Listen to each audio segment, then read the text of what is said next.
Ami Renardo, bienvenue au Renard Ludique. Allez, aujourd'hui on va parler de dieux et de planètes et ce avec le jeu Anunnaki.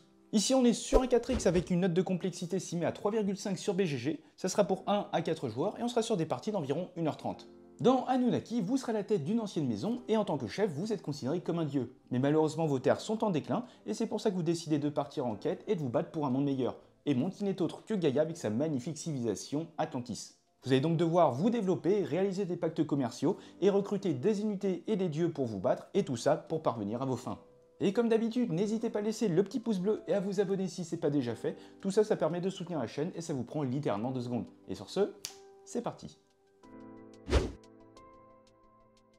Concernant la mise en place, vous allez placer la planète Gaïa au centre ainsi que le plateau de développement et autant de planètes qu'il y a de joueurs. Chaque joueur va recevoir les éléments associés à la planète choisie, à savoir un plateau, un dieu majeur et 4 mineurs, des unités, des bâtiments, les cartes armes, donc 2 basiques en bleu qui iront dans la main, des cartes dieux et les marqueurs et cubes. Parmi vos cartes dieux, vous allez en prendre 5 aléatoirement et vous allez en défausser une. Vous allez placer l'un de vos bâtiments ainsi que 2 de vos unités sur votre capitale, c'est-à-dire le territoire en bas de votre planète, et vous placerez une unité sur le territoire adjacent à votre capitale contenant un hôtel.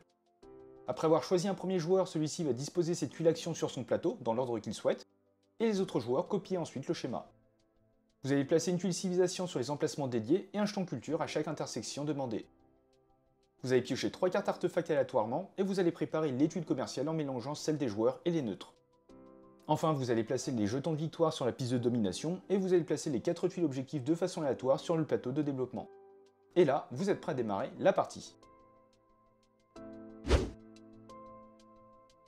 Dans Anunnaki, vous allez jouer à tour de rôle jusqu'à arriver à une condition de fin de partie. Et dans ce cas-là, après un décompte des points, le joueur qui en a le plus remporte le jeu. A votre tour, vous aurez 5 étapes à suivre, avec une action primaire à réaliser, une action de mana, une action additionnelle, vous devrez ensuite résoudre les éventuels combats, et enfin vous allez résoudre les jetons culture. Ce sera ensuite au joueur suivant de jouer. Pour réaliser une action primaire durant votre premier tour, vous placerez votre pion sur n'importe quelle tuile bleue, et vous allez réaliser son effet. Pour les tours suivants, vous allez devoir déplacer votre pion depuis votre plateau sur une autre tuile d'action. Si jamais vous vous déplacez vers une tuile connectée, vous placerez l'un de vos cubes si l'emplacement est vide. Vous allez également récupérer les éventuels cristaux de mana. Concernant les différentes actions, vous allez tout d'abord pouvoir utiliser un portail. Vous pourrez téléporter une unité vers n'importe quel territoire, y compris sur d'autres planètes, mais vous ne pourrez cependant pas atterrir sur un territoire atlante ou sur une capitale adverse. Vous pourrez également déplacer des unités en fonction de la valeur indiquée sur la tuile. Chaque unité doit dépenser un point de déplacement pour se déplacer vers un territoire adjacent. Vous pourrez récupérer l'une des 6 tuiles commerce. Ces tuiles vous donneront des bonus dès lors que vous dépensez les ressources demandées. Vous remplacerez immédiatement la tuile récupérée. Et vous allez pouvoir faire des récoltes sur l'un des territoires que vous contrôlez. Vous contrôlez un territoire si vous avez au moins une unité sans autre joueur ou si vous avez un bâtiment sans unité adverse avec vous. Et vous allez réaliser autant de récoltes qu'indiqué sur la tuile. Pour chaque récolte, vous allez choisir un territoire et récupérer des ressources. Vous allez récolter la plus faible valeur entre votre nombre d'unités et le nombre d'icônes non épuisées présentes sur la case, ce qui va alors définir la valeur max de ressources que vous pourrez récupérer. Vous placerez ensuite un marqueur d'épuisement sur l'une des icônes de ressources. Et à noter que votre territoire de départ ne pourra jamais être épuisé. Vous pourrez autrement gagner les ressources associées à la tuile en fonction du nombre d'hôtels que vous contrôlez sur le plateau. Au-delà de ça, vous pourrez, en vous déplaçant sur cette tuile, récupérer toutes les récompenses visibles de la piste. Vous pourrez ainsi gagner de nouvelles unités que vous allez placer sur un territoire contrôlé avec l'un de vos bâtiments, des points de victoire, etc. Vous allez pouvoir progresser sur la piste de domination en fonction des conditions de la tuile associée. Progresser sur cette piste vous permettra à la fois de marquer des points de victoire et de pouvoir déclencher la fin de partie si vous avez dépassé la ligne bleue. Et enfin, vous pourrez échanger une ressource contre 2 autres. Les 3 ressources doivent être différentes. Une fois votre action primaire réalisée, vous allez pouvoir, si vous le souhaitez, effectuer une seule action de mana. Vous pourrez tout d'abord dépenser 3 cristaux de mana pour activer une tuile d'action rouge, à savoir que vous ne pourrez pas activer la tuile où se trouve votre pion. Vous pourrez faire de même avec les tuiles bleues en dépensant 2 mana. Vous pourrez dépenser 1 mana et 2 métal pour récupérer 2 cartes d'armes avancées dans votre main, elles vous serviront pour les combats. Vous pourrez dépenser 1 mana et 2 ors pour développer une technologie. Vous pourrez ainsi retourner l'une de vos tuiles d'action. Si c'est une tuile rouge, vous devrez dépenser les ressources indiquées. Et ça va vous permettre d'avoir un effet amélioré de la tuile et de progresser sur la piste de technologie. Vous pourrez dépenser 1 mana et 2 bois pour construire le bâtiment le plus à gauche de votre piste sur un territoire que vous contrôlez et qui ne contient pas d'autres bâtiments. Et enfin, vous pourrez dépenser 1 mana et 2 nourritures pour ajouter 3 nouvelles unités à des territoires que vous contrôlez, avec l'un de vos bâtiments. Une fois votre éventuelle action de mana réalisée, vous allez pouvoir effectuer des actions additionnelles parmi deux. Vous pourrez tout d'abord invoquer un dieu mineur ou majeur. Pour invoquer un dieu mineur, vous devrez sur votre plateau avoir entouré toutes les cases comportant ce symbole. Vous allez retirer le jeton et choisir l'un des dieux mineurs encore disponibles. Chaque dieu mineur possède sa propre capacité. Ça peut être un effet immédiat, du scoring ou bien un effet permanent. Concernant votre dieu majeur, vous devrez entourer votre élément central du plateau. Il vient lui aussi avec son pouvoir et ses capacités. Et dans tous les cas, vous allez avancer sur les pistes concernées et placer une figurine de votre dieu qui remplacera l'une de vos unités. Les dieux mineurs ont une force de 2 dans les batailles et les récoltes, tandis que votre dieu majeur possède une force de 3. Et comme deuxième action additionnelle, vous pourrez dépenser les ressources de l'un de vos pactes commerciaux pour gagner les récompenses indiquées. Si la tuile possède une bannière, vous devrez contrôler au moins un territoire de la planète du joueur concerné. Si c'est votre bannière, vous devrez contrôler au moins un territoire de Gaïa, la planète centrale. Et si ce n'est pas le cas, vous pourrez gagner que les récompenses centrales de la tuile ou bien celles du bas. Lors de la quatrième phase, si vous avez des unités avec des unités adverses dans un même territoire, une bataille se déclenche. Il en est de même avec les tuiles de civilisation. Si vous êtes à l'origine de la bataille, c'est-à-dire que vous avez envoyé des unités sur un territoire adverse, vous devrez jouer une carte arme avancée. Si vous vous retrouvez sur un territoire avec un jeton de civilisation, après avoir joué votre carte arme avancée, vous allez devoir payer les éventuels coûts en métal. Vous retournerez ensuite la tuile et appliquerez les différents effets de votre arme et de la tuile. Vous calculerez votre puissance, qui est égale à la puissance de votre arme plus la puissance de vos unités. Pour rappel, les unités apportent 1 de force, 2 de force pour les dieux mineurs et 3 pour le dieu majeur. Si le total est supérieur ou égal à la valeur de la tuile, c'est une victoire. Dans ce cas, vous prendrez les récompenses indiquées sur la tuile et votre carte arme. Et dans le cas contraire, donc en cas de défaite, vos unités retourneront à votre capitale. La tuile est retournée face cachée et vous recevrez un métal de compensation. Et dans tous les cas, votre carte arme jouée retourne dans votre réserve et non dans votre main. Et si vous combattez un autre joueur, le principe reste le même que le précédent. Hormis le fait que l'attaquant devra jouer une carte avancée, donc en rouge, et le défenseur pourra soit jouer une carte de base, en bleu, ou bien une carte avancée, en rouge. Après avoir calculé la force des deux camps, si la puissance de l'attaquant est égale ou supérieure à celle du défenseur, il est victorieux, et pourra récupérer les récompenses indiquées sur la carte. Les unités du perdant retourneront à la capitale du joueur. Les cartes armes avancées sont défaussées, tandis que les cartes de base sont récupérées en main. Il faut savoir qu'en fonction du nombre de joueurs, vous aurez un certain nombre de territoires Atlantes sur la planète principale. Vous ne pourrez pas vous téléporter dessus, et vous pourrez seulement y accéder en passant par les arêtes en pointillés. Sur ces emplacements, vous allez retrouver également une tuile civilisation que vous devrez combattre, plus une tuile bonus de valeur 3. Lorsque vous arrivez à conquérir l'un de ces emplacements, en plus de gagner les récompenses habituelles de votre carte arme, vous allez choisir un artefact parmi les 3 de la mise en place. Enfin, durant la dernière phase, si un jeton de culture est entièrement entouré par des unités ou bâtiments d'un ou plusieurs joueurs, ce dernier est retourné. Tous les joueurs qui contrôlent au moins un territoire adjacent récupèrent la récompense indiquée. Et vous allez ainsi enchaîner les tours jusqu'à ce qu'un joueur ait placé ses 14 cubes sur son plateau, ou bien qu'un joueur atteint la case finale de l'une des 3 pistes de développement. Pour rappel, pour ce dernier cas, il faut que votre marqueur de la piste de domination ait dépassé la ligne bleue. Vous allez alors terminer le tour de table, histoire que tout le monde ait joué le même nombre de fois. A noter que vous ne pourrez pas vous déplacer depuis ou vers les territoires atlantes. Et dans ce cas-là, vous allez passer au décompte des points. Pour cela, vous marquerez les points des pistes de développement en fonction de la position de vos marqueurs et des conditions de chacune d'elles. De plus, pour chacune des pistes, le joueur le plus avancé va gagner 4 points et le second 2 points. En cas d'égalité, vous gagnerez 3 points pour la première place et 1 point pour la deuxième. Vous marquerez les points de la piste de domination, les points de vos cartes dieux jouées, et enfin vous ajouterez les points de vos cristaux et ressources à raison d'1 point par lot de 5 ressources et cristaux. Et le joueur qui a le plus de points remporte la partie. Et on se retrouve comme d'habitude pour quelques tours de jeu afin de mettre un peu toutes ces règles en application. Alors ici on est sur une mise en place assez particulière dans le sens où je vais contrôler qu'un seul joueur. L'objectif étant de vous montrer un petit enchaînement de tours. Avec d'autres joueurs, le principe reste le même, si ce n'est que vous allez devoir adapter vos actions en fonction de ce que font les autres joueurs. On a donc le plateau qui a été mis en place, avec le deck des cartes armes avancées, les armes basiques, nos 4 dieux qui ont été piochés, ainsi que notre dieu majeur Odin. Vous pouvez déplacer vos colonies comme des unités, et elles peuvent contenir 2 unités.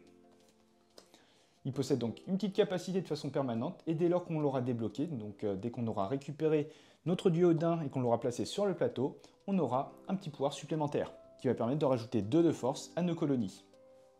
On a ici la planète principale qui est donc Gaïa, et notre planète de départ. Et sans plus attendre, c'est parti pour le premier tour. On va donc devoir placer notre pion sur l'une de nos tuiles bleues, à savoir celle-ci par exemple pour commencer, et qui va nous permettre de téléporter une unité vers un territoire, vers un autre territoire. On a désormais la possibilité d'effectuer une action de mana, mais ça ne nous intéresse pas forcément pour l'instant. On continue avec les actions additionnelles, mais on n'en a pas à faire. On va vérifier s'il y a des batailles à résoudre, ce qui n'est pas le cas. Et enfin, on vérifie si on retourne un champ de culture, mais encore une fois, ce n'est pas le cas. On va donc passer au joueur suivant, et pour le coup, on va effectuer un nouveau tour.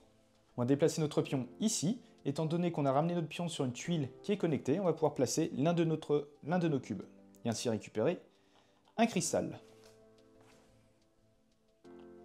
Sur cette tuile, je vais pouvoir récolter sur 2 territoires différents. Admettons sur celui-ci et celui-ci. Je vais donc récupérer un métal et un bois. Je vais ensuite venir recouvrir la ressource d'un jeton pour dire qu'elle est épuisée. Mais on ne le fait pas ici étant donné que c'est notre capital et notre ressource est inépuisable.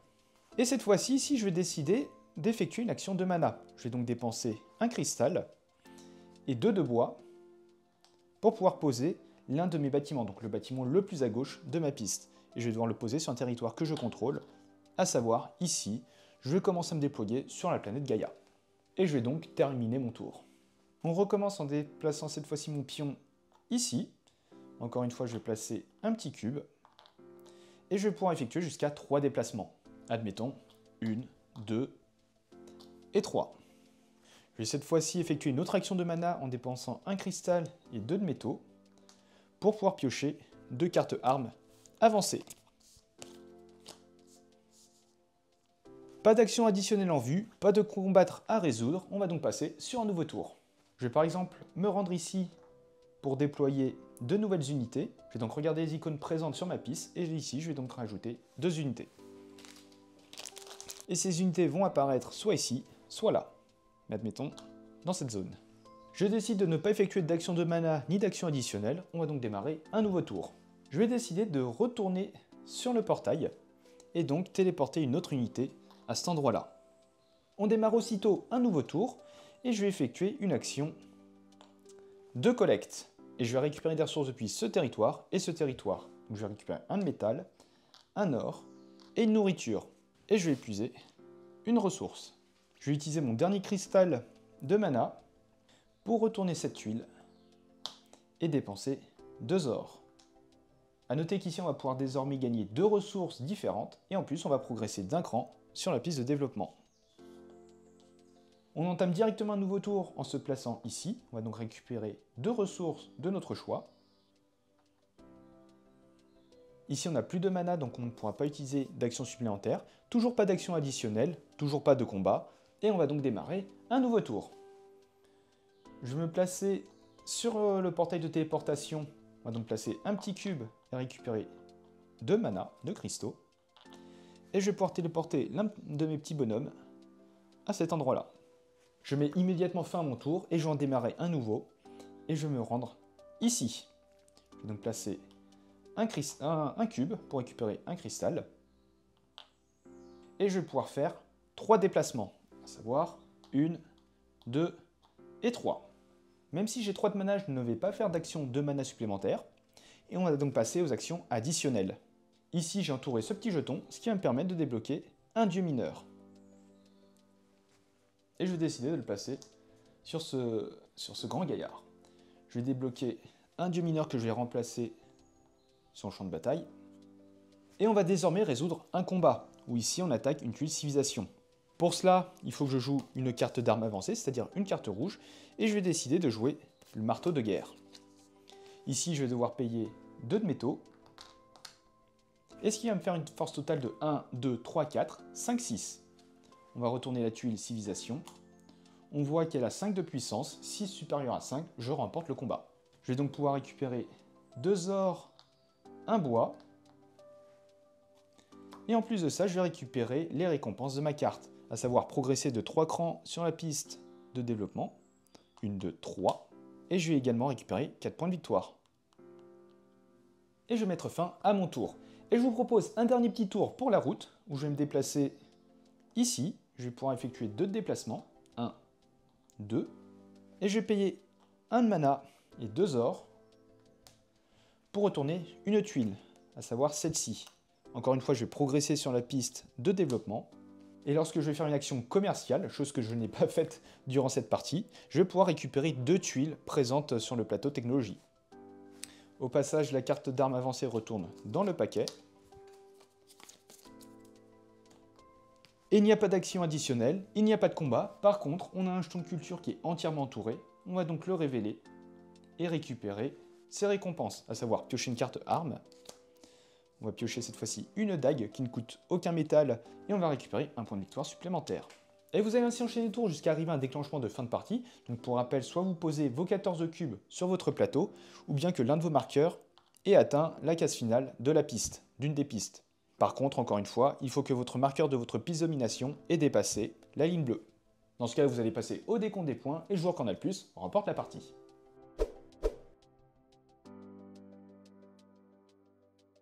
Et voilà, c'est la fin de cette vidéo. Un grand merci à vous de l'avoir regardé jusqu'au bout. Si le jeu vous a plu et que vous souhaitez soutenir la chaîne, n'hésitez pas à utiliser le lien qui est en description. Et comme d'habitude, vous pouvez très bien laisser un petit pouce bleu, commenter et vous abonner. Ça nous fait toujours plaisir. Et sur ce, on se retrouve dans une prochaine vidéo. Ciao!